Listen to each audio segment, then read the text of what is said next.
Welcome, everybody, to another episode of the Roundtable. Today, got a special one. Not only are we in Moab, but we have my beautiful wife on and Ben's. My beautiful wife, Taylor. You guys already met me, so yeah. So we're here in Moab. I mean, this we should have recorded earlier because you guys were ragging on us like fucking crazy about the way our shirts are hanging up and stuff. No, I think that's a good point because I feel like a lot of times in relationships, you come in with different personalities, different expectations of what you would live like compared to others, right? So it's like, how the hell do people blend that so easily sometimes? You feel like everybody's got it together, like, oh my gosh, they're so perfect. And then you actually like get talking to people like, oh no, we scrap at each other. Like every day we're at each other's throats. You know what I mean? Right. So This Yeah, is no even one blends that. This is even better because we're sitting here watching Taylor just roll her eyes at us while Ben's talking. he's full of, no. No, I'm just saying nobody blends it well. Like, I feel like every relationship has its struggles. So that's what I'm rolling my eyes out because I'm like, no, that doesn't exist. But You're bound to drive each other crazy. well, but you like outwardly looking in, you would think that that's the case though, because I don't feel like we talk about that a lot. A lot of people don't talk about, like I love my husband or my wife, but they piss me off. Like the way that they do certain things aren't aligned with the way I would do it.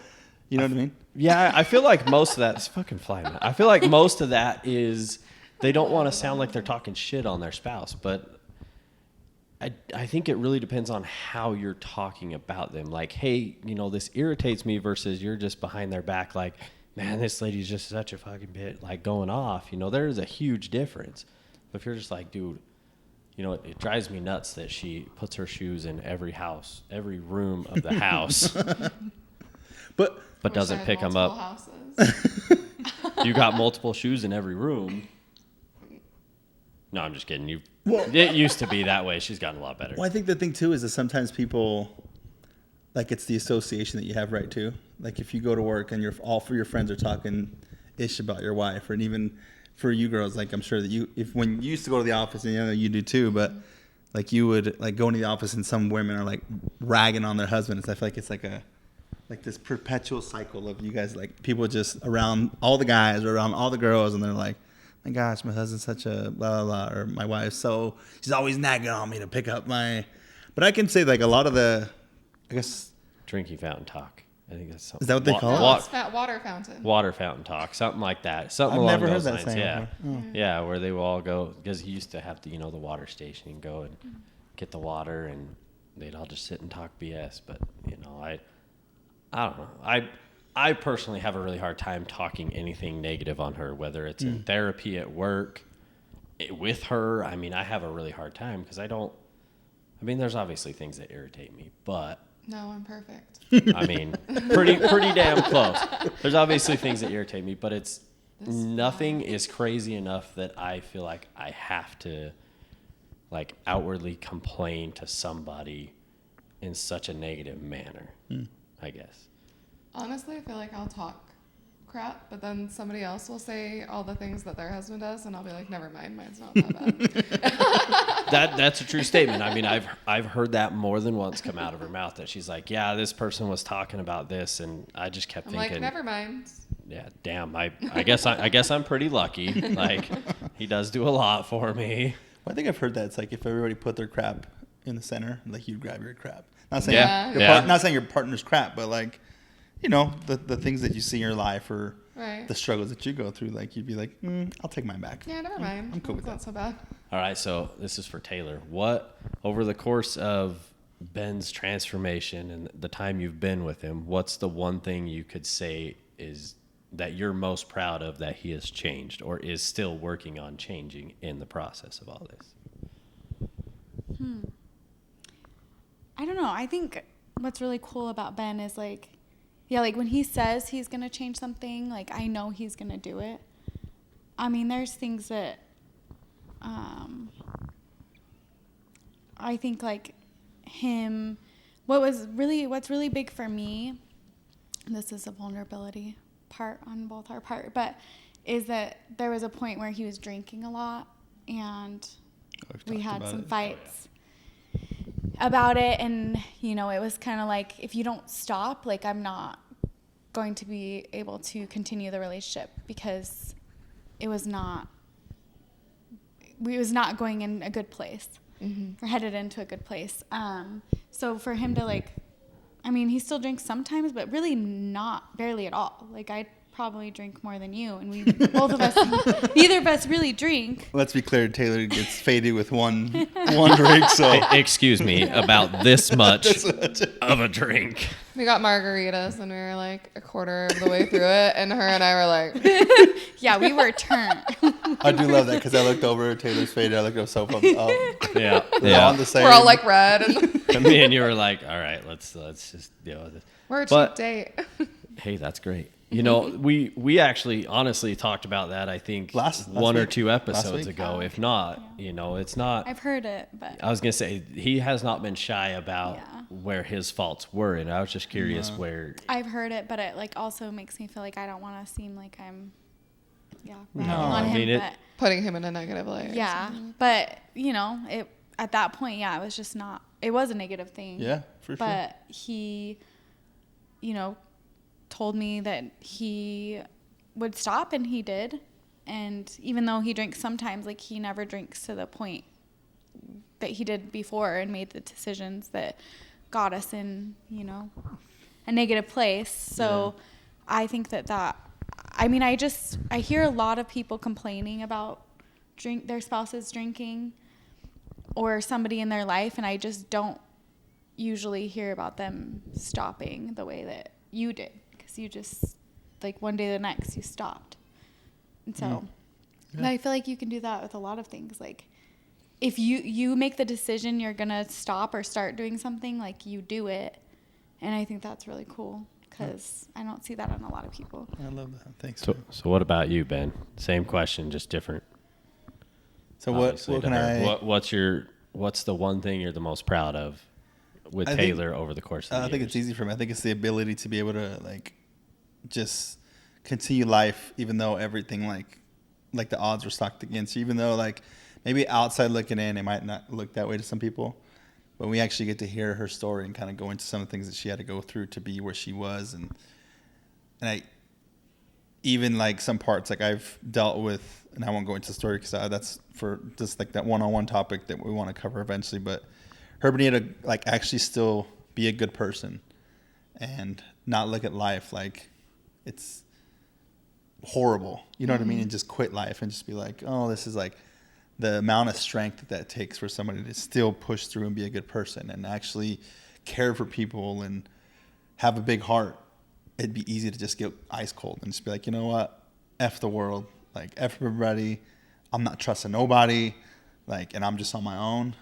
That, to me, is, like, a million times easier than having to actually try to be a good person and try to be nice.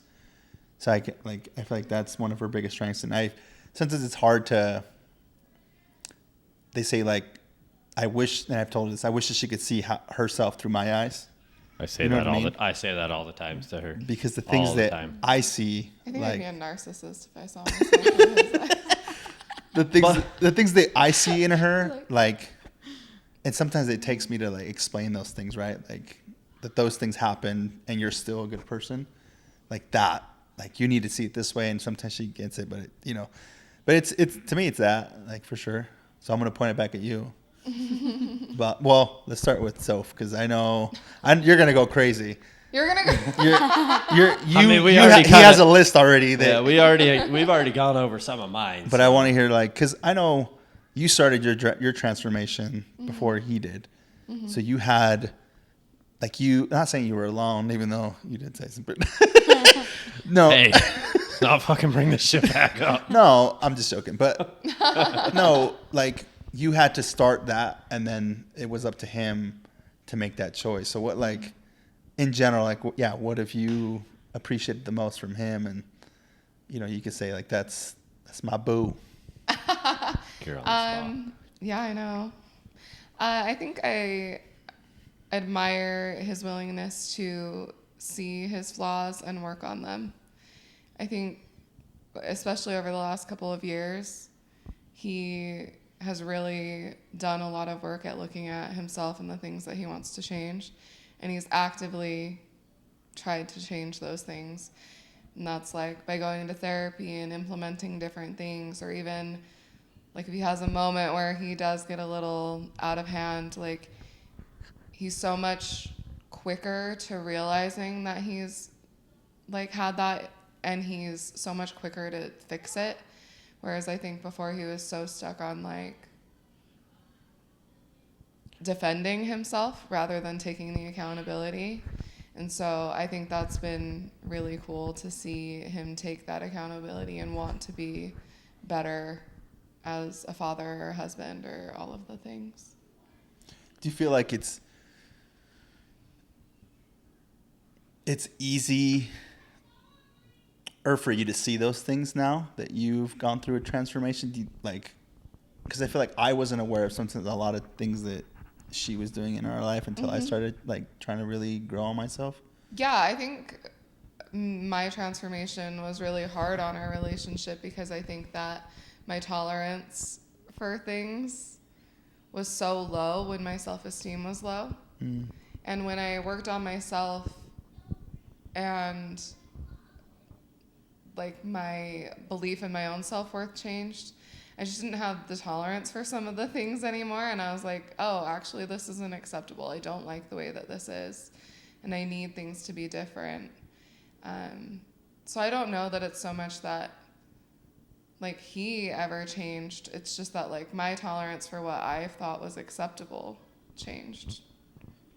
I mean, that's 100% true, because there's a lot of times that, I mean, I was definitely like selfish and had my big issues right in the beginning, you know, and we've been together since I was 15. I mean, we're going on 19 years together. I mean, with maybe a year total that we weren't like actually together, you know, and that was high school drama, stupid shit. But it all comes back down to there was probably dumb shit. I know there was dumb shit I was doing and just problems that we didn't want to face then, but I mean, we were children. So. Yeah, we were children, but yeah, being able to recognize those more and knowing that you recognize them is pretty huge. What about for you now then? All right, go off. No, I'm just kidding. That's why I was gonna go in his eyeball. There's a fly sitting in my eye. I'm like, Jesus, freaking me out. There's one behind you. They're everywhere. Yeah, he was sitting in my eye. I mean, it's like we talked about when we had her on. I mean, the amount of strength and the amount of courage and the amount of growth she's had in the last 5 years. It'll be 5 years in like a month. That growth and that change has just been absolutely phenomenal. And to be a part of it and to see it has been nothing shy of amazing, because this is somebody that I loved at her, we'll call it her worst, and I still love her at her best. And I love continuing to see her grow, you know, going to the gym with her. And I mean, we even talked about it. My nose itches. We even talked about it on the way back from Arches. We were talking about how if she hadn't put the work in to get to the point she is now, we wouldn't have done this trip. You know, even if you guys would have asked. Fuck, my nose really itches, guys. But yeah, we wouldn't have hiked it. We wouldn't have done Disneyland. We wouldn't have done half the things. I mean, we wouldn't have the little amount of debt we have. We wouldn't have the razor. I mean, all of this stuff. I mean, we've talked like money, everything. A lot of it is her ideas and her implementing new changes in our relationship, the growth that she's had over the time. We are here with our families, so apologize for the lapse, but no, the ultimate is just the growth that she's had, the strength that it's taken her to get to this point. And I mean, she'll come to me and be like, hey, I want to do this. And I'm like, all right, well, let's do it. Like, when she says she's going to do something, she's pretty dead set on this is what I'm doing. There's very little I can do to talk her out of it if I think it's necessary. But that is so few and far between, it's unreal. So I'm going to, I guess, go to a separate topic. But it kind of came to me right now because, I guess, Soph, do you suffer from like depression or anything, like anxiety or anything like that? I have anxiety for sure. Not so I know he's got Nothing diagnosed. He's got depression, right? Yeah, yeah. And Tay-Tay's got that too. Mm-hmm. Did you have a hard time empathizing or like sympathizing with like his emotions and the way that came about? I have at times. There's stuff that like nobody really knows about, but it got pretty dark probably a year and a half ago, and like that's really hard as the spouse of it too, because a lot of that stress is also put on your shoulders depending on like the severity of what's going on. So yeah, I mean, there was times where I felt like I was like putting my own well-being on the back burner because I felt like I couldn't voice what I was going through because he was so extreme at the time. She's not wrong. This fly. She's definitely not wrong. I mean, there was times that it was way more about me, and I mean that's terrible to say as a husband, but you know it was a very rough period. I mean, we just had a lot of issues, and it took a lot to get to this point, but that was a lot back on me to do the steps that I needed. You know, going to the therapy and pushing myself at the gym and finding ways to get away from that. Yeah. Ways to work on it, get the anger out when I'm not, and be a happier person overall. Because when you come home and you're just pissed off at everybody and there's no reason, and you let the tiniest thing affect your entire day, it ruins everything for everybody. I mean, to be able to come and do stuff like this, I mean, I'm still have a lot to learn. I mean, kids are difficult as hell. I mean, we've had our fair share of arguments with our kids all weekend about this or that, whatever it is, but it's instead of letting that ruin your entire day, you just kind of get it over with. I mean, Taylor and you guys are amazing at like, hey, this is it, we're done. You know, I mean, your daughter's a little bit older, but we're working on implementing more things. I mean, even just watching her be like, I'm done, we need to do this, and really implement, you know, like a checklist, something small. It's amazing for me to see her eyes, but when it comes to me, I had to take accountability for what I was doing.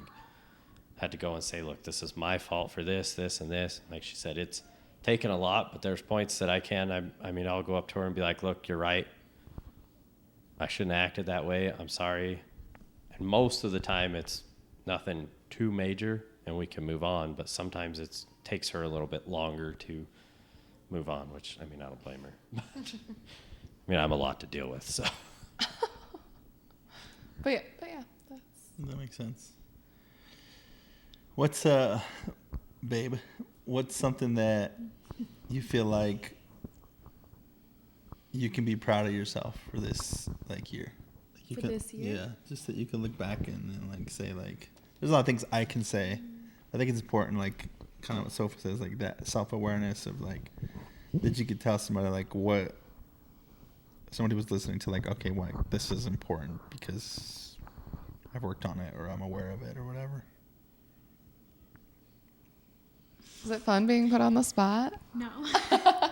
I'm also like, I'm really hard on myself. Okay, I'm really hard on myself, so this is hard for me to like Clap for yourself. say something nice, but do you feel like that's normal though? Like, not normal, but like, no, like. Do you feel like No. you're not normal? Well, okay. I guess the thought process I'm for not a lot of women, I feel. Yeah, that's what I was about You to know what say. I mean? They feel that way, like that they can't cheer themselves on. yeah. Yeah. I mean, from like my friend group and stuff too, like I hear a lot of that. Like, I where feel does like that in derive general, from? It's really easy for us to put ourselves on the back burner. I think it's even a family standpoint of like, we have to take care of our kids and we have to take care of our husbands, and we're always kind of last on that list. I was gonna say I was thinking that same thing. I mean, you've got these two that are taking care of kids. I mean, they're working, they're, you know, helping us with whatever we need, whether it's emotional or whatever support we need.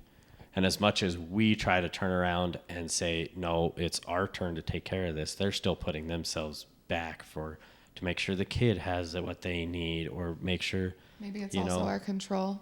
We're like, Yeah. no, we've got it.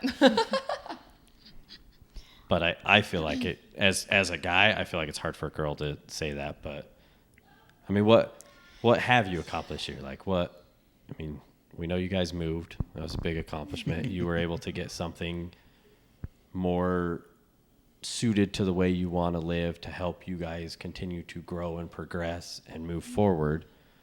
Or even emotionally. Yeah, or we all did a sound bath earlier this year, and I know you've done more different things throughout this year. So I guess if I had to say one thing is noticing when I'm getting to a certain point because I do have depression and anxiety, so noticing when I get to a certain point in my depression and anxiety,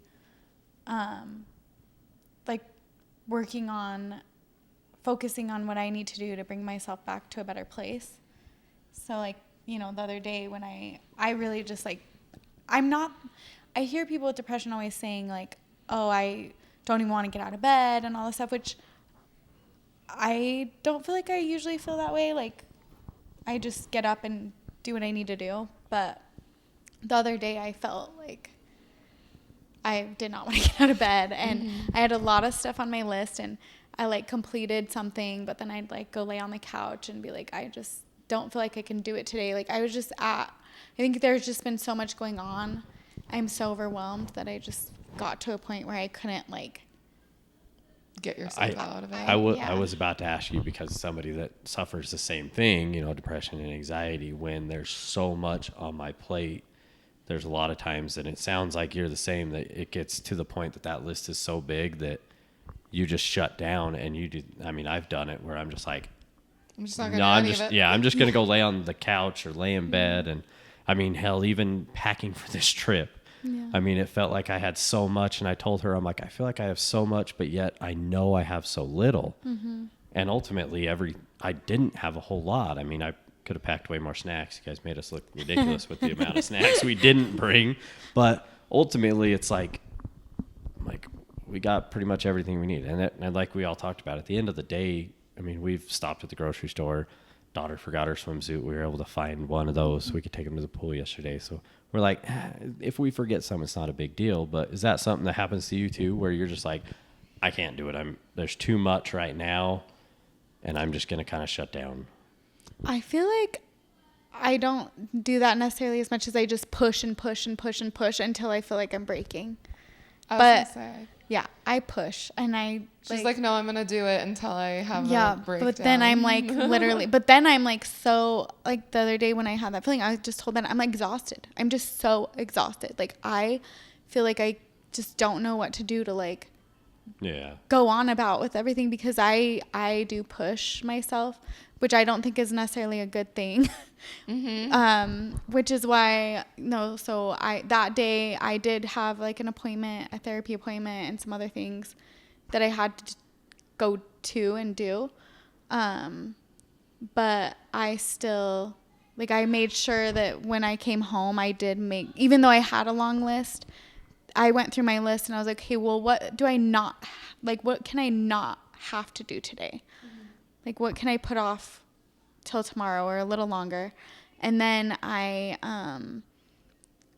made sure, so I took a salt bath and just took some time to read a book I wanted to read, not a personal growth book, because I read, me and Ben read a personal growth book almost every day, but that day I was no, I don't have the capacity, so I am going to read a fun book that I want to read, and not beat myself up because I didn't do one of these tasks. And I think it's hard, but yeah, that day I was pretty useless. I still did what I had to do, but I think when I push myself, get to that point that you just it's not fully shut down. Yeah, it's I need to take, instead of getting to that point, I think I need to make sure I'm taking 10 minutes of a day to be alone or to do whatever, because I recharge when I'm alone.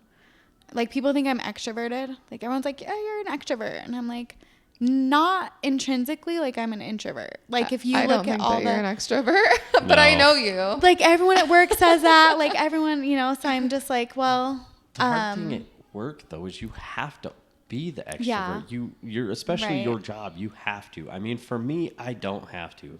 yeah. I can put my headphones in. I can hide. I mean, depending on if I'm drawing or if I'm in the shop, I can essentially isolate myself. Work me is not the same as Yeah. other me. Although Yeah. I will say on that point, she has grown so much between her work, what she has to do for work, and her growth overall, because she is more apt to talk to somebody or Yeah. to have the conversation, especially if they start the conversation. I'm more open in She's general. more open to but- talk to people about things. I was going to say about you're like, oh, I was pretty much useless that day. Is I get that feeling too a lot of the time where I'm like, oh, I didn't do X, Y, and Z. So like I just wasn't as good today as I should have been. And then I've noticed, because I do post a lot of my stuff on social media, I'll be talking with a client about how I didn't get this, that, or the other done. And they're like, are you kidding me? You do this and this and this and this and this. And I know that you're very similar. And it's like, we just don't give ourselves enough credit for doing as much as we do. Because I think both of us are like kind of like overachievers where we just set You? our own expectations really high, Yeah. like unattainably high. And then when we don't live up to that expectation that we set for ourselves, we talk negatively about ourselves when in reality, we're doing a lot and we're doing just fine. Yeah. I think I'm a perfectionist for sure, and you are too. We are both perfectionists. What? And We didn't learn that this morning. but I heard a quote. Oh yeah. As we're like, he left a sock right here and it really pissed me off. Oh, man. Yeah. That was quite the conversation this morning. Anyway, sorry. Yeah, I'm a perfectionist, but I heard a quote once that I really like, and I try to remind myself of it. I might, but I'm like have a hard time repeating stuff sometimes. But basically, it was said that perfection's the lowest bar you can set because you'll never arrive there. We'll never achieve it, yeah. You'll never achieve it.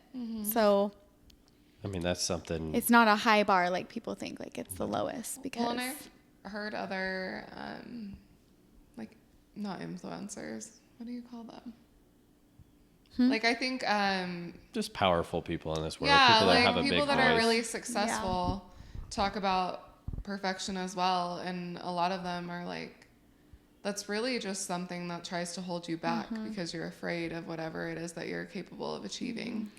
Like you're being held back by that fear of not achieving it the way that you want to achieve it. And because if you never take that leap, you'll never get there. Well, and I look at perfection as you've stopped growing too. Because if you've achieved that perfect at everything, you no longer want to learn. You no longer want to grow.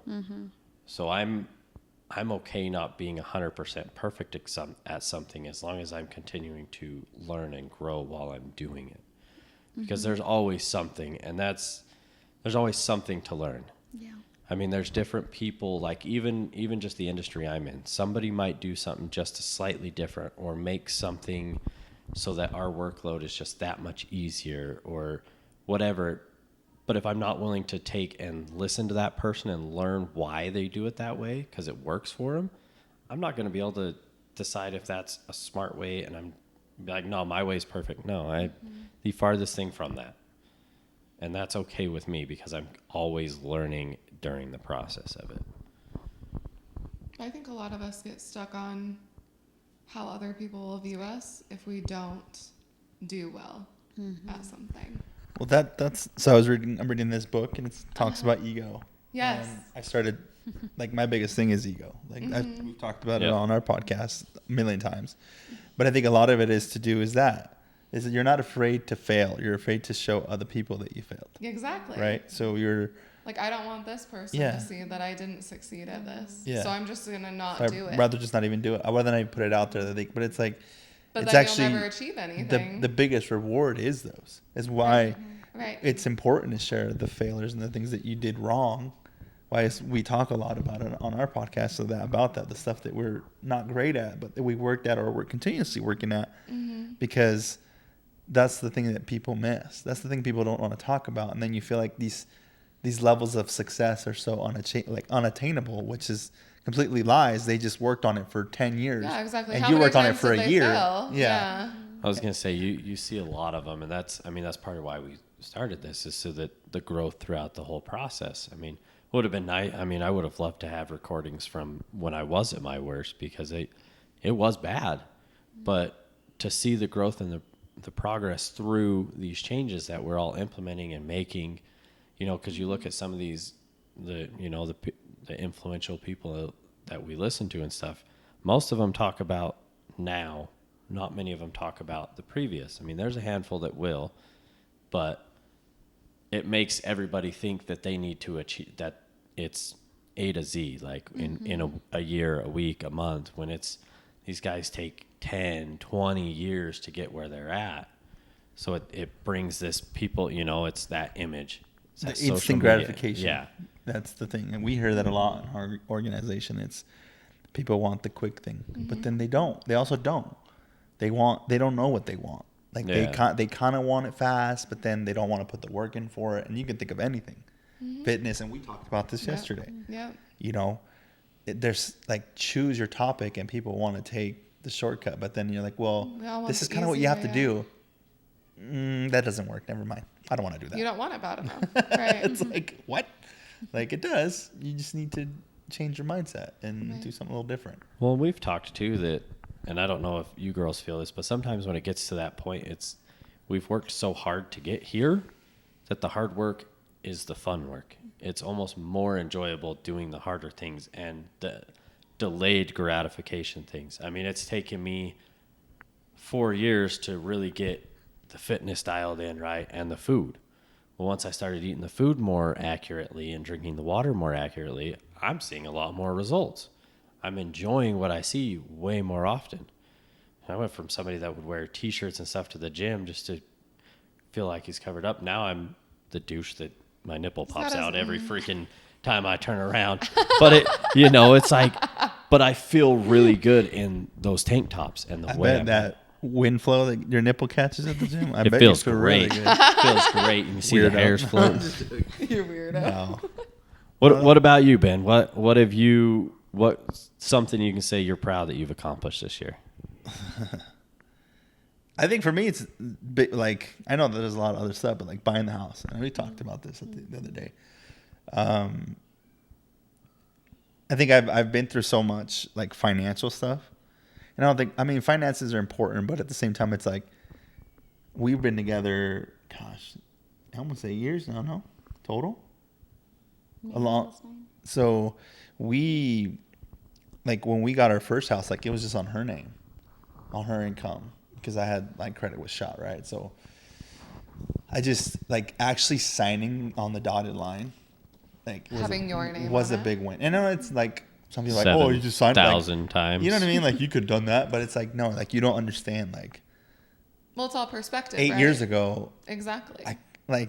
I couldn't. Like, that's why I have a note in my phone, because like literally physically nobody would loan me not even $1.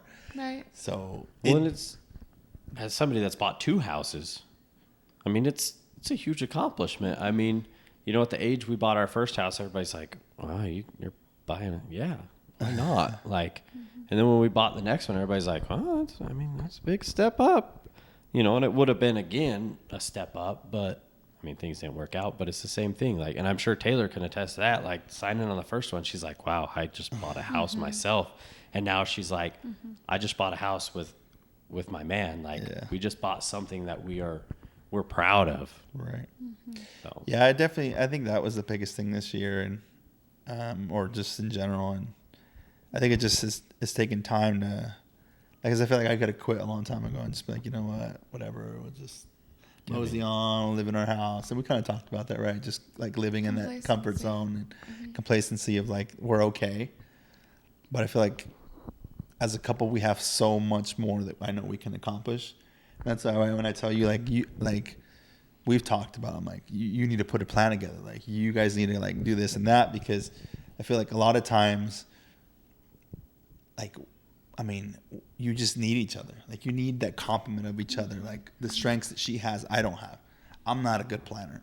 I'm not, like, good at tracking stuff. I'm not good at making an agenda. That's her. That's her strength. 100% her. I'll get stuff done. Just tell me what you need done. Cheers to us being control freaks. You know, but that's sometimes I feel like I could have easily been like, well, I don't like that you control. Like, you know what I mean? I could take the negative side of it, but I'd rather take that as a strength to her to strengthen our relationship and be able to progress forward and move forward. So those things I think are important in a relationship, to be able to just do those things and not have to worry about we have a kiddo coming in. We're here with the family. I mean, Yeah. So, but yeah, I think that's the biggest thing. And I think for us, just being able to accomplish those things together makes the journey even better and funner. And, you know, even just seeing her grow and, you know, like she says, she's so hard on herself. Sometimes I'm like, oh my gosh, like, girl, you don't even know. But as a husband, that is extremely hard. You know. Just like we, especially as, I mean, we've talked, idolize, I don't know if that's even the right word, but we love you both with everything that we have. I mean, we think very highly of our spouses. we just respect them, right? Yeah. We have a huge amount of And so, respect for their things that they and go when through. when you girls are like, oh, I'm having this, or I don't feel this, and this image, that image, you know, whatever. At least to me, I'm like, oh, it kills me. And I've told her that. She knows it. But I also know that I need to have that space for her to come tell me these things. That, hey, I'm not feeling so great today, or I'm not feeling, you know, I feel this or that. And it's my responsibility. You know, well, I don't even know if it's that, but, you know, hey, no, you don't. Like, to me, you're perfect. To me, you look amazing and all this. And she can believe it or not, but I know. Well, I think we talked about that, right? I think it's important for like even Tay and Sophie, like, to find that in themselves. I think we've talked about that before. It's like, it's not my job to like, I guess I could show her and tell her, but realistically, the long-term They have to find growth it. is like, you have to find it. Like, you have to find your self-worth and value in yourself. And I'm here to like support you and like keep those reminders going. But until you like that clicks, I mean, you just be stuck. Mm-hmm. You got to find that in yourself. And it's so hard. It's so hard to find all the negative and bad things you do and just be like, well, I'm a piece of garbage, you know, whatever. Seriously, the video we watched, I hate myself. You know, nobody loves me. Yeah, right. That gym video, that was hilarious. That's the truth. Like, I find it so relatable because that literally is the gym. Yeah. Sometimes. No, I've done it too. So, what about you, babe? I got distracted. What? Biggest accomplishment this year. One thing you're proud of yourself for. I mean, we've done a lot this year. So. Oh my gosh. I'm proud of myself for completing 75 hard and for all of the like self-growth that I've been doing. I've been doing a lot of like, along with the self-help books and things like that we've been reading since the beginning of the year. I've just become so much more aware of who I am or why I am the way that I am. And like the faults that I have and the things that I want to change. And like, we're always a work in progress, but I'm really proud of the changes that I've made over the last few years that aren't just physical. Like, I feel like mentally I'm a very different person than I used to be. I'm much more open and vulnerable with people, and I'm able to connect with people in a different way than I used to before because I was just so closed off before. So I think all of that emotional growth is what I'm proud of. Yeah, and I can attest that because I've known her whole life. Well, And- I've known her most of my life. I think that's cool though to see. It's like, awesome to see that, like, that you can see each other's growth, because I feel like you guys have known each other for almost your whole lives. Literally. So you can see the things that you guys have changed so much differently in your lives. I feel like that's always nice to be like. Well, I mean, even our relationship with each other over the last few years has grown more than it had for the 10 before that, you know? And I think that's just because all of us are growing in a very similar direction. So yeah, I think that it's cool to see how far we've come, and I'm excited to see where we go. Even stuff like this, again, being down here, the four of us with our kids, just enjoying life and being able to provide and have these experiences for the kids. I mean, the arches, the dinosaur, we're going on a ride in the razors, and the UTVs later. It's just being able to provide this is because we all have been growing and changing and pushing.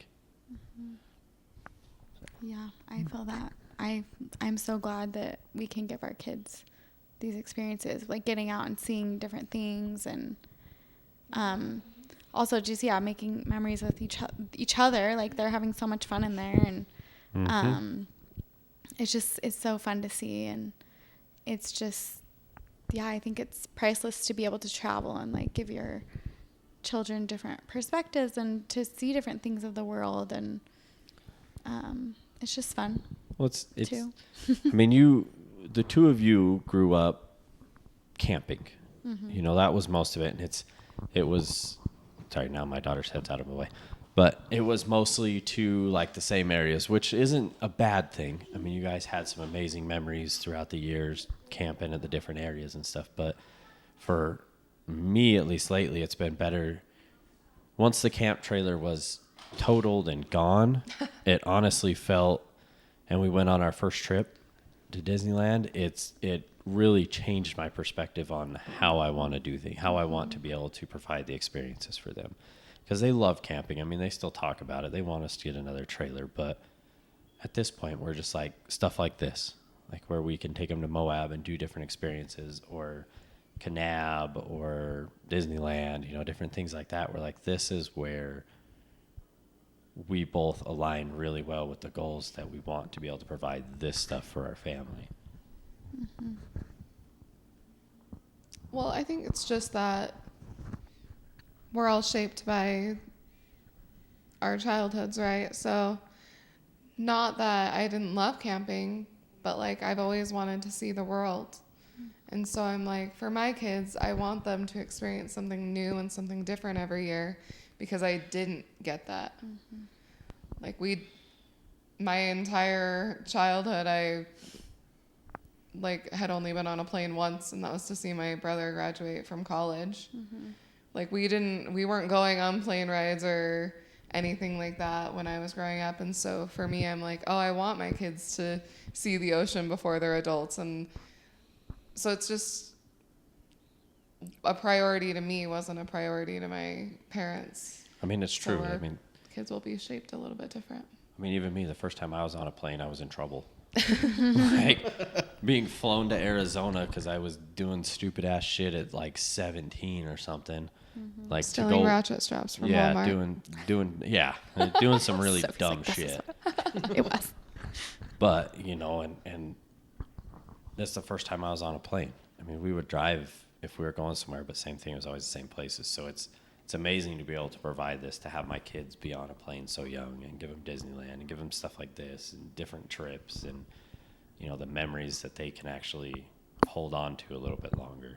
Yeah. Well, I loved my childhood of camping, like all the places that we camped, like I loved it. And I don't feel like, I mean, I would love to travel other places, but I also just really enjoyed where we went.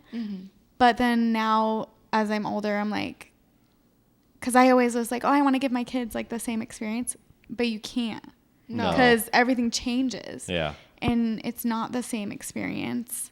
So, yeah, that made me realize, like, I want to show her everything I can while, it's there, because, there's, a place near and dear to mine and Sophie's heart, well, and the boys. That is just Mostly not, us. like my, my But it's not the same. Kusharam, where we went, where my grandparents lived, and now our grandpa's gone, and I realized, like, and Gamry loves that place too, but that I've realized like that place was a person. It wasn't really a place necessarily. It's true though, because even I mean, we felt fairly detached shortly after everything went down. Yeah. Like, and somebody that's been around for a while, I mean, I've visited the house quite a few times. I mean, we went down there quite a bit right there at the beginning and stuff. And yeah, it's the experiences that we were able to provide while we could were great. Yeah. We loved the camping. We loved all that too. But yeah, being able to do something a little bit different. I mean, this definitely feels more our speed. Yeah. More what we all want right now. Because, camping's great. I mean, we're going to go get dusty and dirty in a little bit, but we're going to be able to come home and shower and get and feel good, go to bed in a nice bed. And, we're not, it's nice to be able to do this on our own too. Yeah. To plan everything and to figure it all out and not have to, I mean, the whole family's evolved and they've changed and everybody's kind of doing their own things lately, and we haven't had as many get-togethers. I mean, when I first started in with this family, it was twice a weekend for, constant I stuff. miss those. I wish I would have attended one or two of them, but that was pre-Ben. I don't know. It was. Then we had kids, and it's like 9:30, and we're like, I'm tired. I hear all the stories like, I remember. I'm like, shush. You're like, remember that one time we got sloshed and Dustin was passed out on the front lawn, and you're like, no. Nope. I remember that one, but well, time changes. I think we got to wrap it up. We got to get ready to go take these machines out.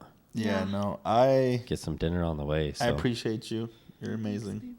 We'll do one where we can get into your story, and I appreciate Sophie and Dustin for kind of sitting in, and I know we're kind of it's on the fly, and we honestly I didn't tell my wife that we were doing this, so I had no idea. So if I seem like I have no idea what I'm doing, he was supposed to tell her on the drive down, but I knew about it, but it's not like they gave us a topic. Well, I feel like it just creates organic, because then you feel like you're like forcing a conversation where just yesterday we had great conversation, and this morning when we got yelled at, but it was still great conversation. I ended up without my shirt a few times trying to prove a fucking point that I don't think it worked, but it made sense. I think he just is trying to show off his gym games. Oh, okay. Hey, whatever has He's to like, happen. So look at my chest one more time.